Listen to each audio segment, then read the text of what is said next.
कोल्हापूर महापालिकेच्या 4ही विभागीय कार्यालयांमार्फत लिपिकनिहाय भाग निश्चित करून कर आकारणी न झालेल्या आणि नियमबाह्य बदल झालेल्या मिळकतींची शोध मोहीम सुरू करण्यात आली आहे।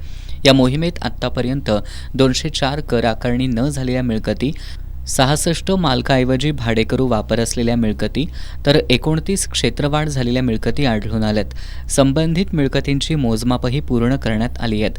महापालिकेकडून आता या मिळकतींची अंतिम कर आकारणी प्रक्रिया सुरू करण्यात आली आहे। मिळकतधारकांकडून बांधकाम परवानगी, भोगवटा प्रमाणपत्र, भाडे करारपत्र तसंच क्षेत्रवाढी संदर्भातील नगररचना विभागाची परवानगी मागवण्यात आली आहे।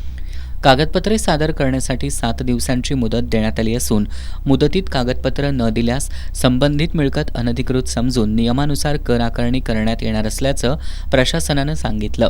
दरम्यान शहरातील ज्या मिळकतींची अद्याप कर आकारणी झालेली नाही अशा मिळकतधारकांनी तातडीनं जवळच्या विभागीय कार्यालयातील घरफाळा विभागाशी संपर्क साधून आवश्यक कागदपत्र सादर करावीत असं आवाहन आयुक्त डॉ. राजेंद्र भारुड यांनी केलंय।